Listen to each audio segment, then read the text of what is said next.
In the middle of a blinding snowstorm in North Haven, Minnesota, a 7-year-old girl clutches two newborns to her chest, her thin arms trembling, her breath forming desperate clouds in the freezing air.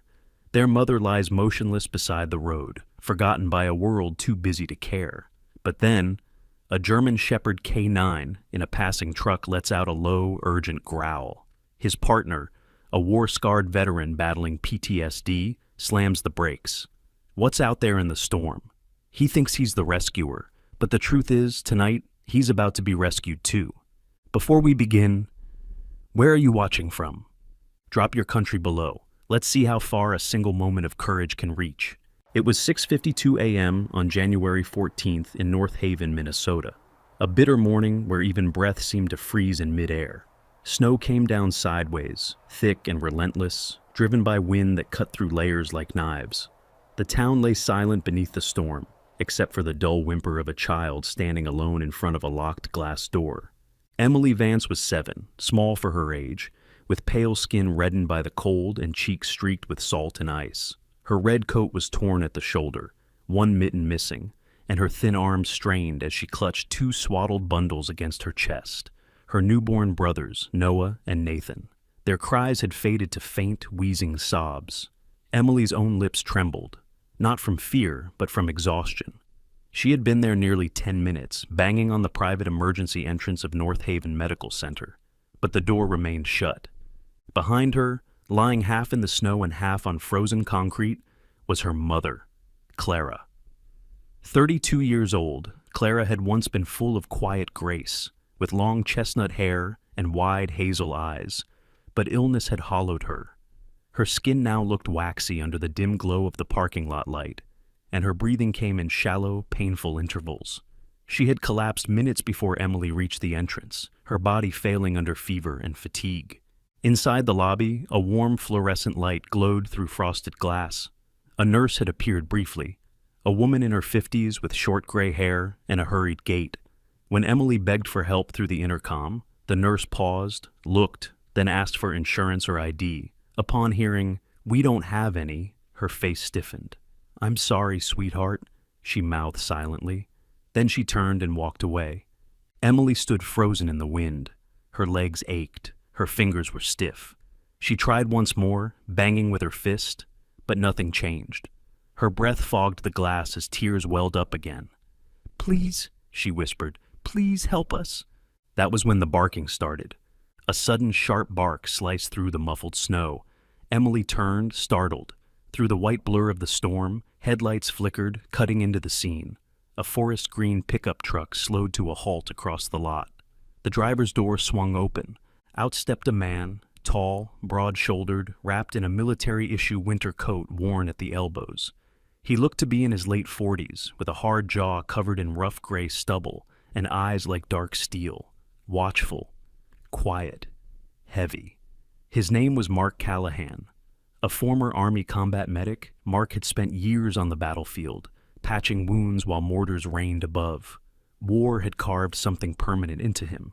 His gait, his silences, his need to avoid people.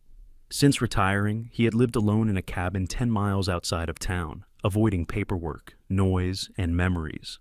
By his side leapt a German Shepherd, 4 years old, with a coat like storm clouds, gray with streaks of white along his flanks. The dog's name was Ghost. Trained as a K9 for rescue work, Ghost was no stranger to snow, suffering, or instinct. The moment he saw the girl in red and the body behind her, his bark changed. Sharper. Urgent. Mark followed his partner's gaze and froze. "Jesus," he muttered.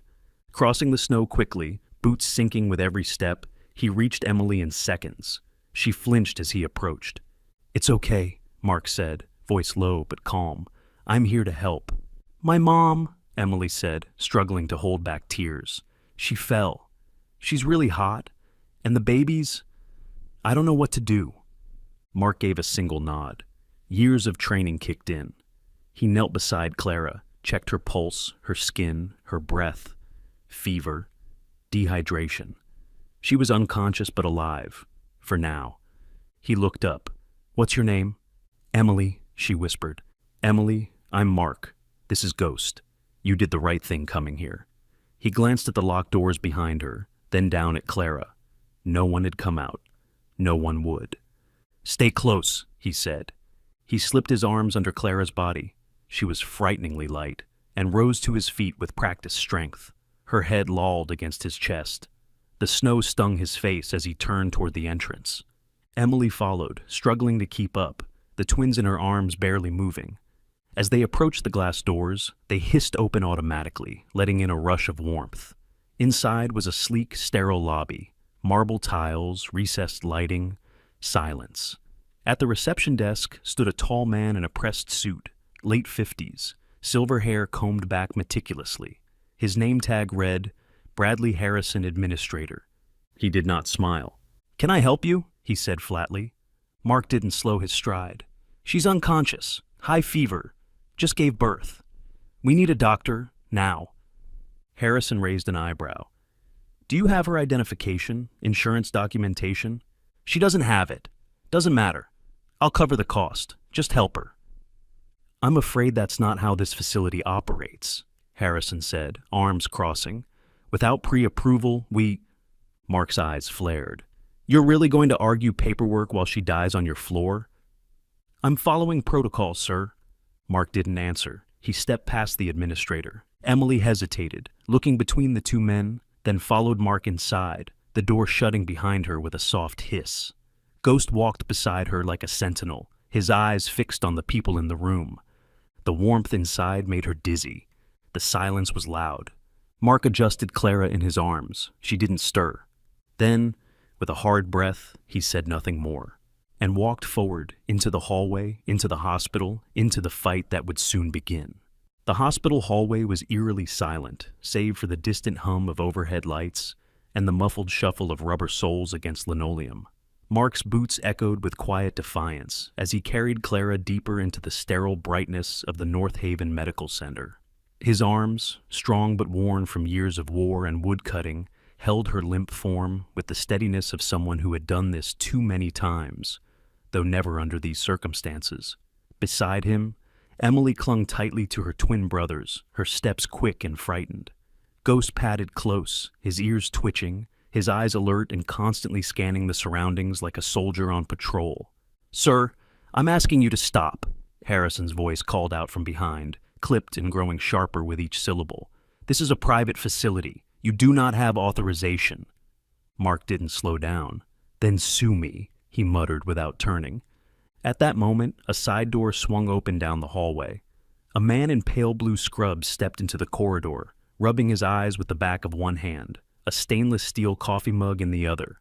He looked mid-30s, tall and lean, with sandy blonde hair flattened from hours under a surgical cap.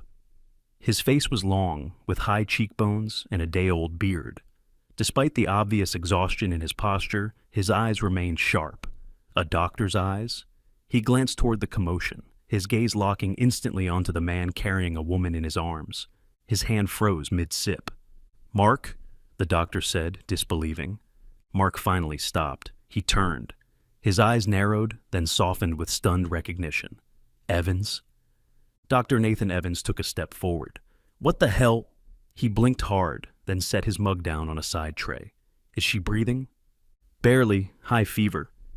"She's been unconscious for at least 10 minutes, Mark answered quickly, the medic in him surfacing. Evans didn't need another word. His training took over. "Room 3, now." A nurse standing nearby, young, early 20s, with a pixie cut and freckles on her pale skin, snapped to attention at Evans's tone. Her badge read Amy Keller. She had only been at the hospital for 6 months, full of energy, and still believed she could make a difference. Her wide blue eyes darted between the unconscious Clara, the tear-streaked little girl, and the 2 infants swaddled in threadbare blankets. Her chest rose with emotion, but she followed orders. "Get a gurney!" Evans barked. Amy didn't hesitate. She dashed behind the reception counter, pressing a call button. Moments later, wheels squeaked against the floor as an orderly pushed out a gurney, trailed by another nurse in green scrubs. Mark gently laid Clara down. Her lips were blue at the edges, and her forehead glistened with sweat. Evans leaned over, checking vitals with clinical efficiency. His hands moved fast, but his expression never lost its intensity. She needs fluids and antipyretics immediately. Page ICU, start an IV and oxygen, and get those babies warm. Amy stepped in, arms already moving to lift one of the twins from Emily, but the little girl flinched and pulled back. No, they're mine! Evans crouched down to her level, his voice softening. Emily, right? I'm Dr. Evans. We just want to help. Your baby brothers are very cold, and they need blankets and bottles. Can I ask Nurse Amy to hold them for a bit? Emily bit her lower lip. Her eyes flicked to Ghost, who had sat beside her, watching with calm focus. Then, slowly she nodded. Amy smiled gently, taking both infants into her arms with the care of someone holding living glass. She motioned to another nurse to follow her, then turned toward the nursery wing. But before disappearing down the hall, she paused, pulled out her phone from her scrub pocket, turned her body away from the hallway cameras, and quietly hit record.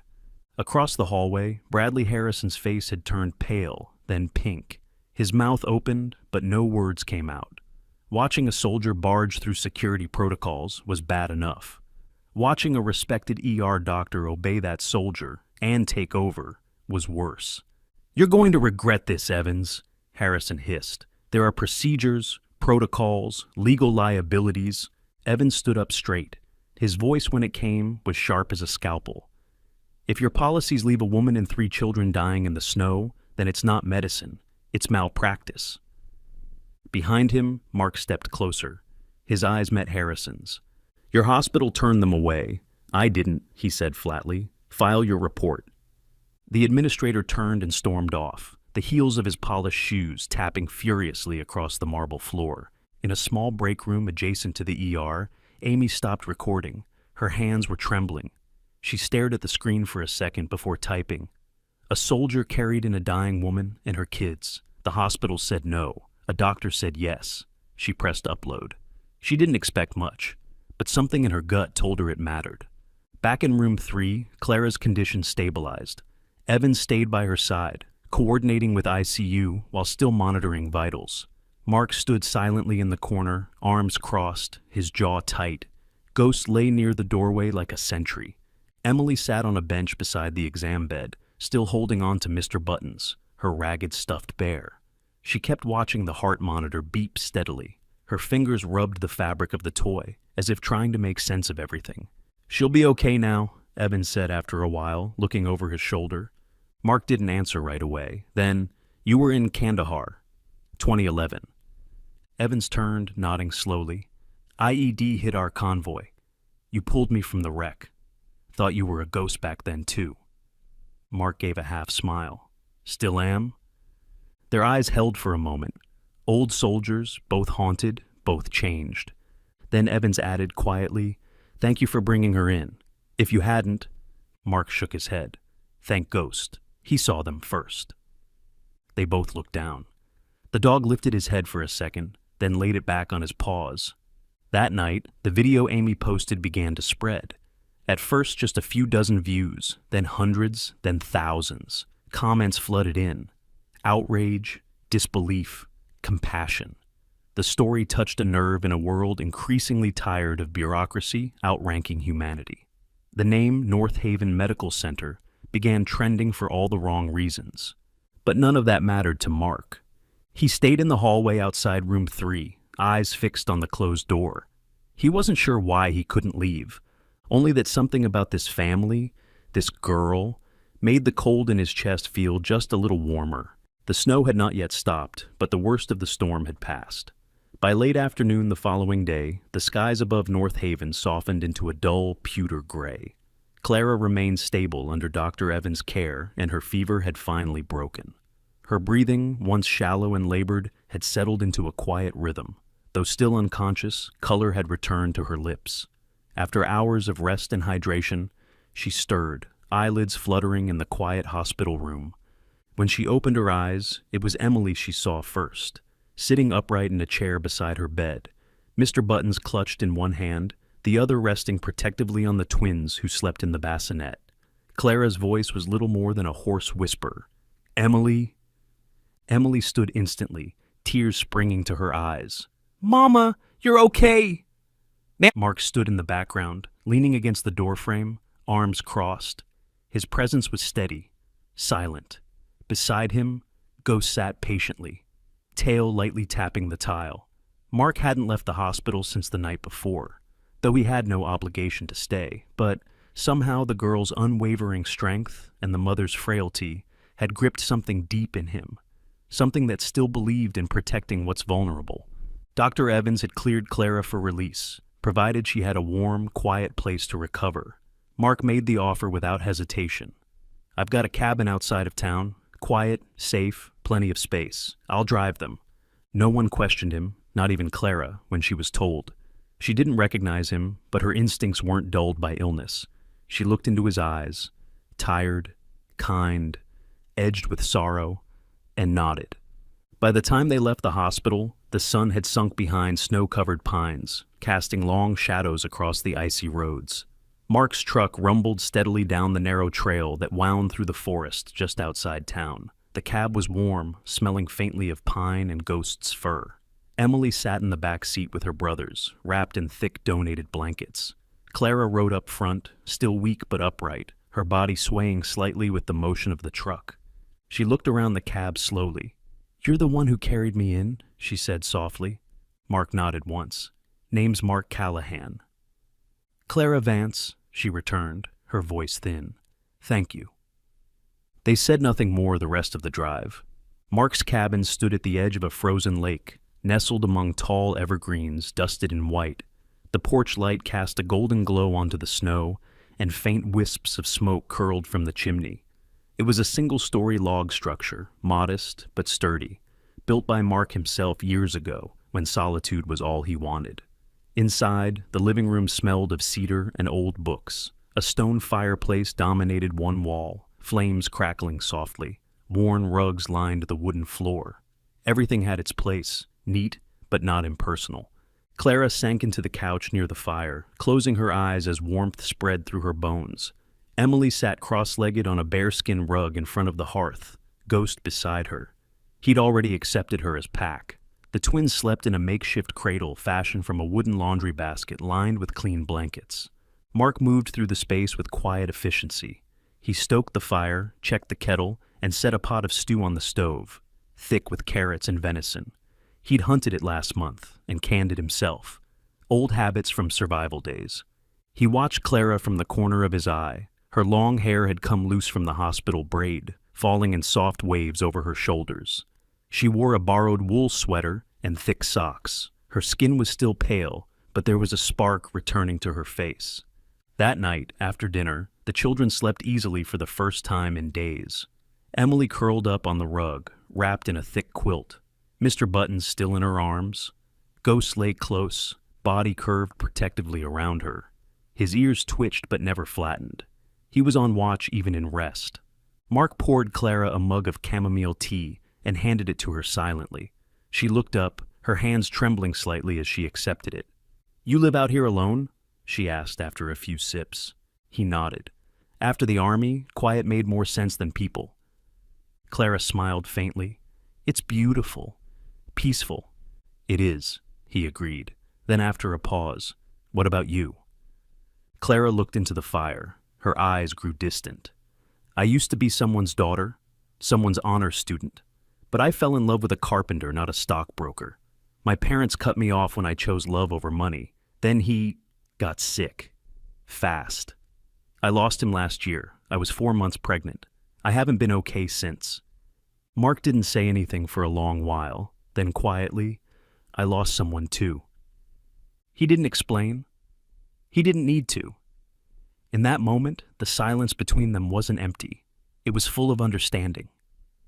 Later that night, Mark stood on the porch with a steaming mug in hand. The snow had stopped. Ghost stood beside him, watching the tree line, tail low and calm.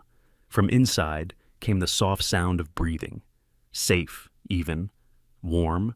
It was a sound Mark hadn't heard in years, a sound that didn't belong to him.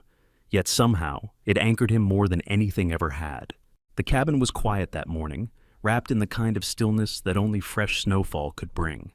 Outside, a new layer of white coated the branches and rooftops, muting the world like a gentle hand pressed over a child's ears. Inside, the warmth of the fire crackled softly in the hearth. Clara stood by the frosted window in a thick sweater and socks, cradling a steaming mug of chamomile tea. Her hair, still slightly damp from a morning wash, fell in soft waves past her shoulders. Her complexion was healthier now, less ghost-like, with more color returning to her freckled cheeks. For the first time in weeks, she felt almost human again. In the center of the living room, Emily and Ghost were playing. Emily sat cross-legged on the rug, showing Ghost how to shake. The dog, ever gentle and precise, lifted his paw into her mittened hands each time, his golden eyes fixed on hers with a calm intelligence. The twins napped soundly in a bassinet by the fire, their tiny chests rising and falling in sync. Mark, standing in the kitchen, was stirring a pot of oatmeal while the radio murmured low jazz in the background. It was, in every possible way, peaceful, until the knock, 3 short raps against the wooden door. Not hesitant, not friendly. Mark turned instantly, his instincts never truly at rest. Ghost's head snapped up. He moved toward the door slowly, fur bristling, tail stiff. Emily looked up, a question in her eyes. Clara tensed. She knew, before Mark even opened the door, that this moment would steal back the fragile joy they'd started to build. Outside stood a man in a dark blue parka, his nose red from the cold, and his gloved hands holding a thick envelope. He was average in height, but stocky, with a stiff posture and a messenger bag strapped across his shoulder. His face was professional, unreadable, the kind of man who delivered bad news and had trained himself not to flinch doing it. "You Clara Vance?" he asked, voice flat. She stepped forward slowly. "Yes." He extended the envelope. Legal courier from Vance and Bellamy Law. Signature not required. Clara didn't take it at first. Her hands remained still at her sides. The man placed it on the small wooden bench beside the door, nodded once, then turned and walked away, boots crunching on the frozen path. Mark closed the door gently, then turned to Clara. "Want me to open it?" She shook her head. "No, it's mine." She sat down at the kitchen table, the envelope heavy in her hands. Her fingers ran over the return address. Richard and Eleanor Vance, her parents. She didn't cry as she opened it. She didn't blink. But the silence in the cabin deepened as she unfolded the pages and read. Emily watched from the corner, silent, sensing something bad. Mark leaned against the wall, arms crossed, saying nothing. Ghost sat at Clara's feet, as if guarding her from whatever lived in the paper. When Clara finished reading, she placed the document flat on the table. "They're suing me," she said. Mark nodded slightly. "On what grounds?" "Neglect, instability, medical endangerment." Her voice remained steady, but her hands began to tremble. "They want custody of the twins. Maybe Emily, too." Mark raised an eyebrow. "The same parents who cut you off when you got married?" "Yes, the same people who told me I was a disgrace, who never came to the funeral when Peter died. They said my choices shamed the family." She looked up at Mark. "They only care now because that video went viral, because suddenly their last name is being whispered in public courtrooms and hospital lobbies." Emily got up slowly, walked over, and slipped her hand into her mother's. Clara squeezed it gently, then pulled her daughter into her lap. "I'm not going to let them take you," she whispered. Mark stepped forward. "We'll fight it." Clara looked at him. "We?" Mark didn't blink. "Yeah, you're not doing this alone anymore." Later that afternoon, Mark made a phone call from the study. He hadn't touched the landline in months, but today it rang twice before someone picked up. A woman's voice, calm, precise, with a trace of a southern accent, answered. "Diaz Family Law. This is Maria." Mark cleared his throat. "Miss Diaz, you don't know me? Name's Mark Callahan, a friend of Clara Vance. She's being sued for custody by her parents. We could use your help." There was a brief pause. "I saw the video," Maria said. "I've been expecting this call." Maria Diaz was a family law attorney from Denver, early 40s, with sharp features and a voice that didn't rise or fall with emotion. She had short black hair, always impeccably styled, and a habit of tapping her pen once before making a point. Known for taking pro bono cases that mattered, Maria had made a career of standing up to wealthy families who thought money could erase love. "I'll be there tomorrow," she said simply. "Tell Clara to hold on." That night, the cabin felt colder, though the fire still burned. Clara sat in the rocker with the twins, gently humming an old lullaby. Emily drew quietly in the corner with a box of crayons Mark had found in the attic. Ghost stayed beside the door, unmoving, like he was waiting for something, or someone, to challenge the peace. Mark stood outside on the porch, staring out across the moonlit snow. He could feel it, the fight coming. But he didn't feel fear. He felt purpose. The next morning dawned slow and silver. Outside the cabin, a thin veil of fog clung to the trees like a breath held too long. The snow had crusted in the night, glittering under a shy winter sun. Inside, the fire had burned low, but the smell of strong coffee and fresh bread filled the air. Mark stood at the kitchen counter, slicing thick pieces from a homemade loaf. Clara sat nearby, watching Emily help swaddle the twins, her delicate fingers surprisingly practiced for someone so young. There was something different in Clara's posture today. Her spine was straighter, her eyes less sunken. Though anxiety still curled around her like morning mist, the panic had dulled. It wasn't hope yet, but it was near. At 9:03 a.m., the sound of tires crunching across the icy driveway stirred Ghost from his nap by the hearth. The German shepherd stood, alert but calm, ears forward. Mark set down the knife and moved to the window. A sleek black SUV rolled to a stop outside. The door opened and a woman stepped out. Maria Diaz looked as though she'd just stepped off a courtroom floor in downtown Denver. Early 40s, medium height, poised, her thick black coat was tailored to her narrow waist, and her dark auburn hair fell in a sharp bob above her shoulders. She wore dark jeans tucked into leather boots, a silver scarf wrapped neatly around her neck.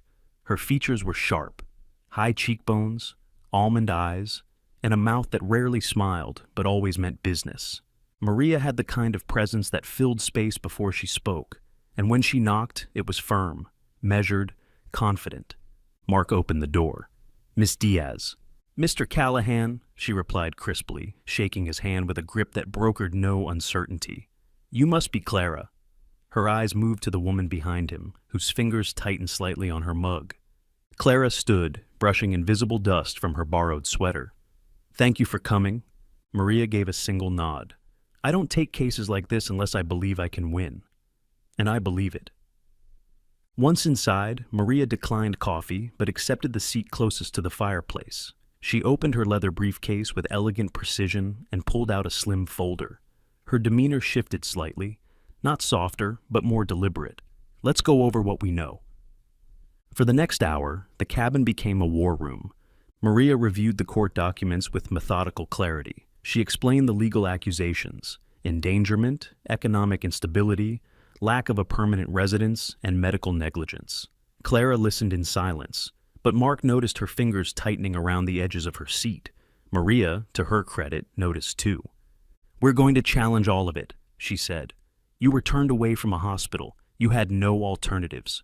The father of your children passed, and your family abandoned you years ago.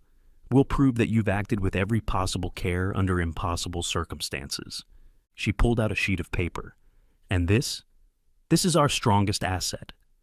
Clara leaned forward. "What is it?" Maria turned the page, a printed screenshot of a GoFundMe campaign. The title read, "Help a mother and her kids rebuild after a nightmare." Below, a photo of Clara holding the twins in a hospital bed, Emily asleep beside her. "Someone from the hospital started it," Maria said. "It's anonymous, but it's raised over $15,000 in under 2 days. People saw the video, they read the story, and they're responding." Clara's eyes widened.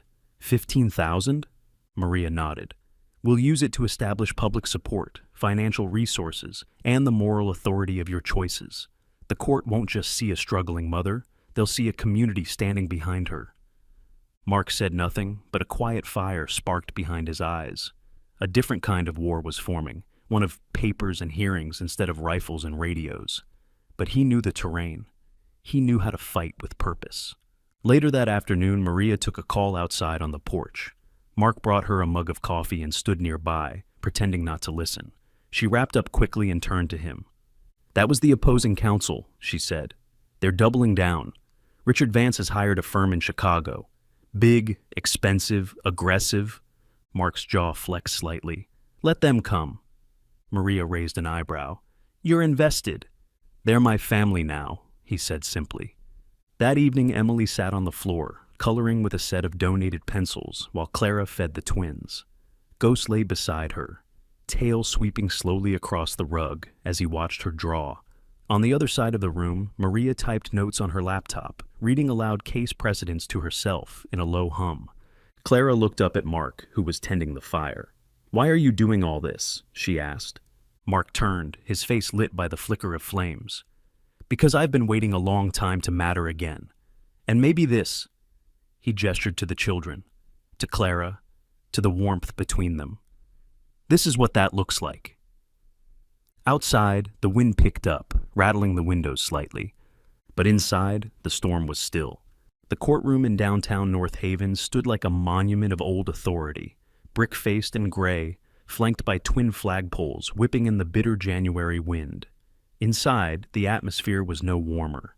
The heavy wooden doors groaned as they opened, revealing polished floors, dark-paneled walls, and tall windows that admitted only muted daylight. The air buzzed faintly with whispers and the rustling of papers.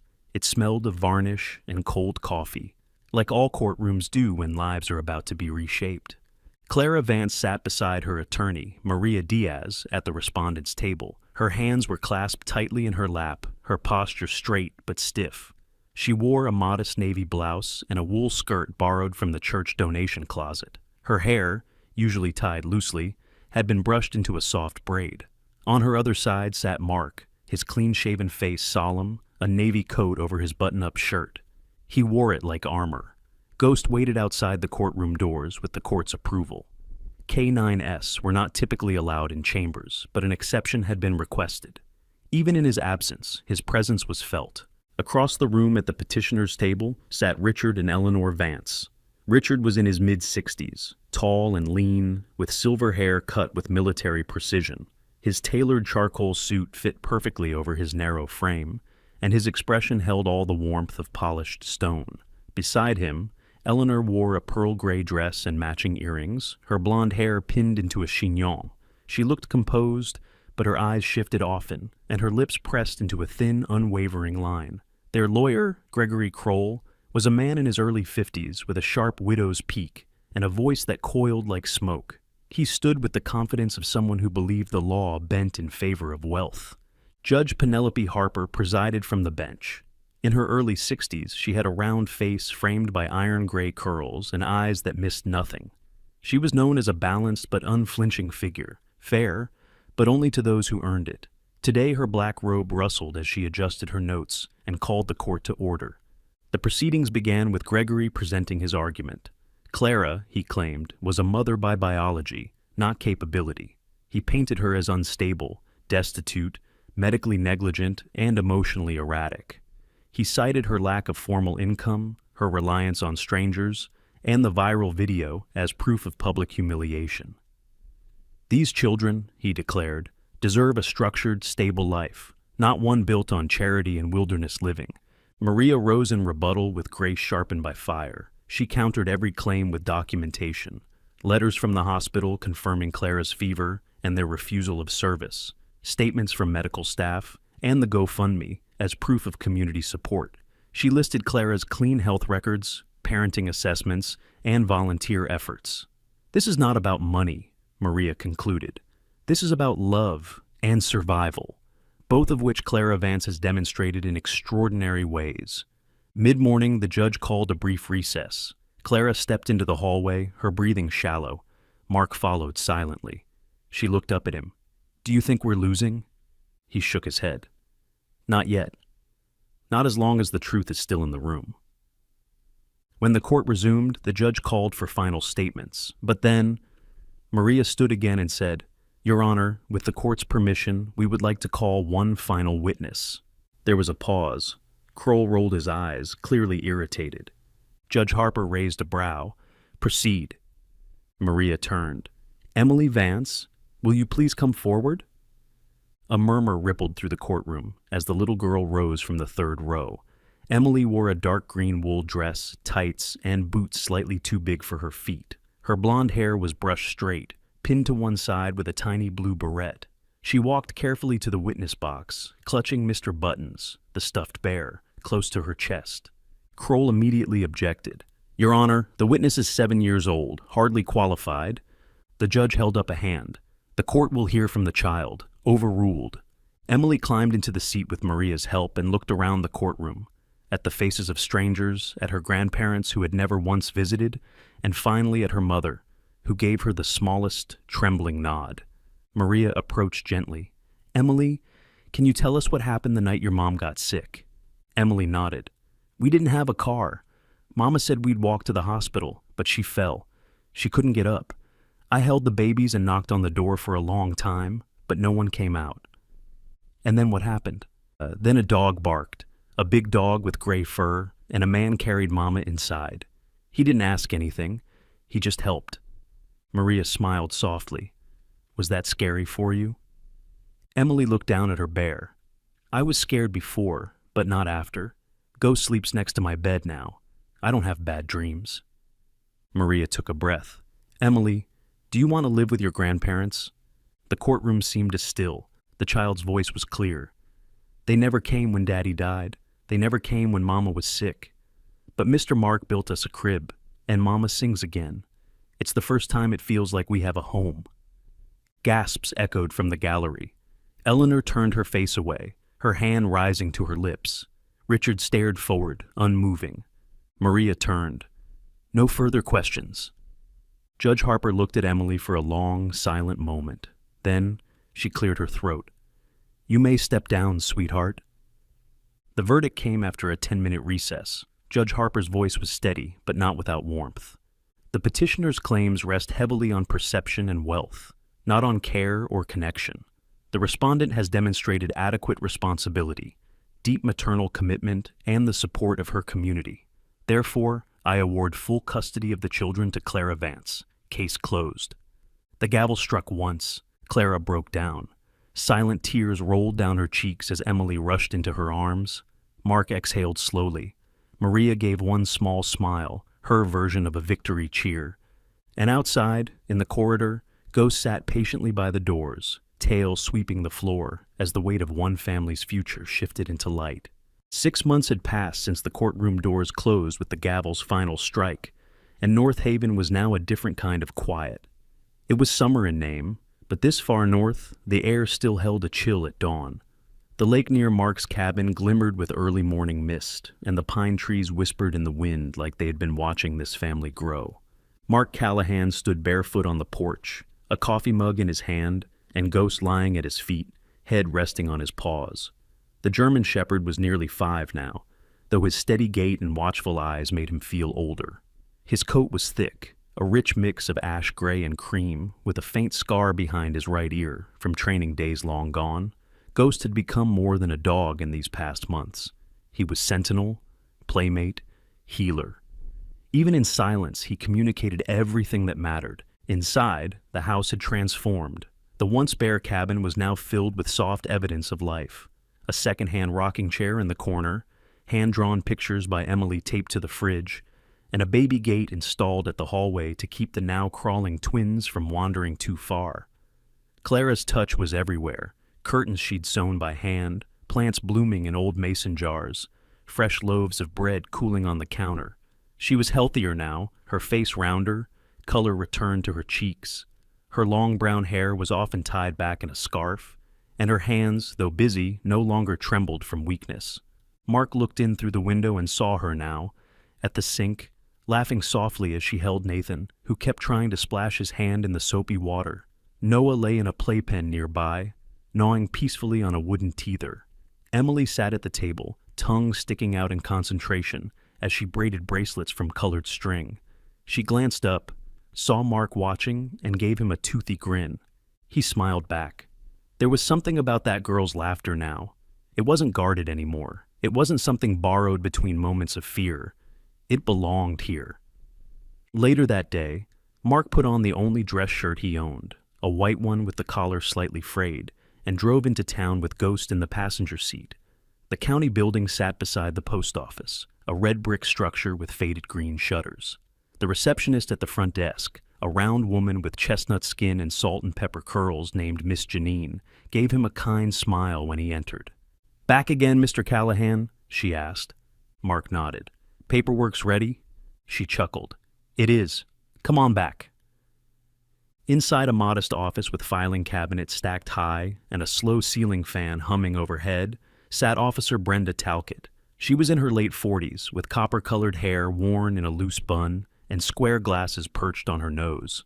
A long-time family liaison officer, Brenda had a reputation in the county for balancing bureaucracy with heart. She stood when Mark entered, offering her hand. "Mr. Callahan, today's the big day." "Feels like it." She gestured to the chair opposite her desk. "We finalized the paperwork. All we need now is your signature and a witness." Mark pulled a folded sheet from his jacket. Brought one. He turned toward the door and nodded. A moment later, Clara stepped in, dressed in a soft blue cardigan and jeans, her hand resting gently on Emily's back. Emily looked around, wide-eyed. "Is this a police station?" Brenda grinned. "Close. It's where people become officially part of each other's lives." Mark sat, pen in hand. His fingers hovered for a moment above the line marked "Legal Guardian's Signature." It felt surreal. Not unwanted, but heavy, in the way that promises should be. He signed. Clara signed beside him, as witness. Brenda stamped the form with a firm thud and passed a copy to each of them. "Congratulations, Mr. Callahan. You're now the legal guardian of Emily Vance and her two brothers. This isn't just paperwork. This is family." Outside, when they stepped into the afternoon sun, Emily held his hand tightly. "Does this mean you're, really my dad now?" Mark looked down at her. "If you want me to be." She nodded. "I already decided that months ago." That night, back at the cabin, the family sat around the fire pit Mark had built from old stone he'd hauled up from the creek. The twins were asleep inside, the baby monitor nestled beside Clara, fireflies blinked lazily above the grass, and the smell of cedar smoke clung to their clothes. Mark toasted marshmallows with Emily, both of them competing over whose turned out less burnt. "I think mine looks like a dragon egg," Emily declared, holding up a charred lump. Clara laughed, stretching her legs out and resting her head against the porch rail. The conversation wandered, from how many blueberries they'd found in the woods that week to the possibility of adopting a kitten come fall, but at one point, Clara grew quiet. Mark turned to her. "What is it?" She smiled faintly.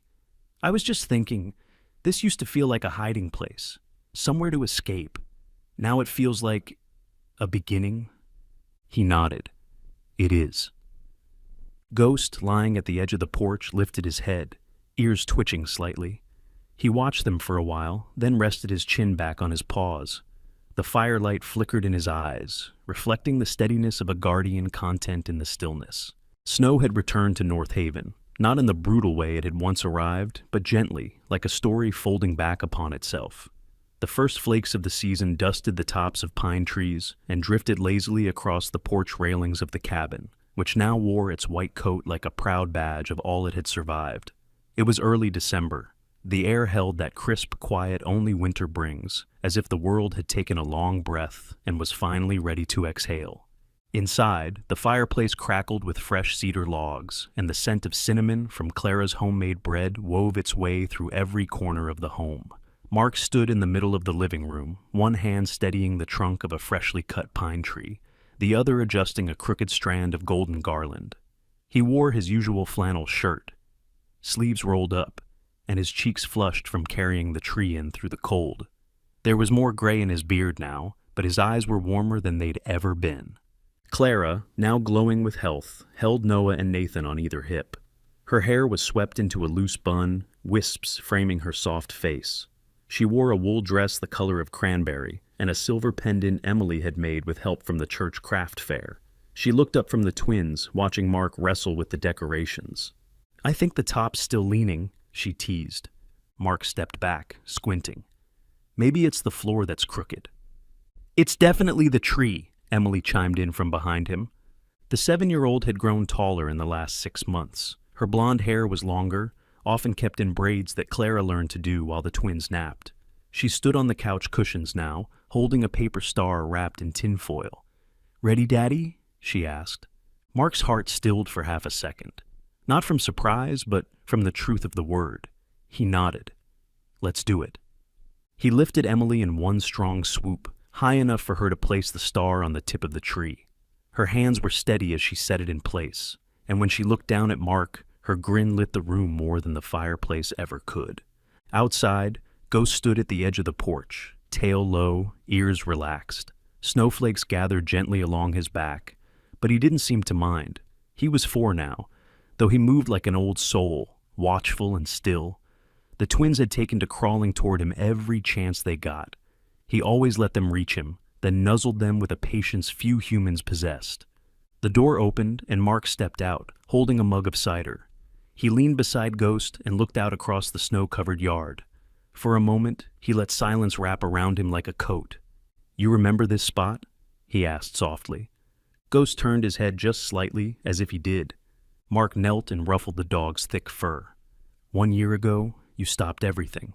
You saw her first. I was going to keep driving. I don't know what made you bark that night, but you changed everything." Ghost licked his wrist once, then settled back into his watch. Behind them, the cabin glowed, warmth and wood and laughter and firelight. The kind of warmth people think only exists in stories. But this one was real. Clara joined them a few minutes later, wrapped in a thick knit shawl. Her cheeks were rosy from the heat inside. She leaned against Mark, shoulder to shoulder. "The babies are down," she said. "Emily's drawing pictures of Santa and giving everyone mustaches. She gave me fangs yesterday," Mark added with a laugh. Clara laughed too, then turned serious. "I used to think winter was only about surviving, about getting through. But this year it's different," Mark finished. She nodded. From inside, Emily's voice floated through the open door. "Come back in. You're going to miss the surprise." They exchanged a glance, then stepped back into the cabin. Emily stood in front of the tree, holding something behind her back. "Okay," she said. "This is for all of us." She revealed a small crooked ornament made from twigs and ribbon, roughly the shape of a heart. On it, written in careful black marker, were 4 names: Mark, Clara, Emily, Noah, Nathan. "I made it at school," she said. "Miss Felder helped me with the letters." Mark took it from her hands gently and hung it on the tree himself, near the center. "Perfect spot," he said. They sat together after that, the 5 of them. 3 on the couch, 1 at their feet, and 1 curled beside the fire.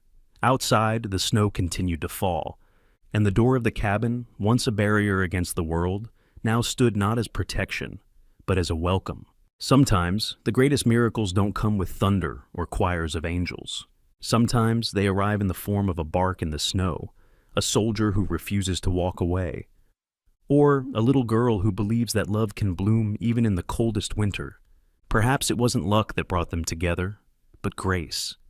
A gentle nudge from something higher, a quiet answer to a whispered prayer.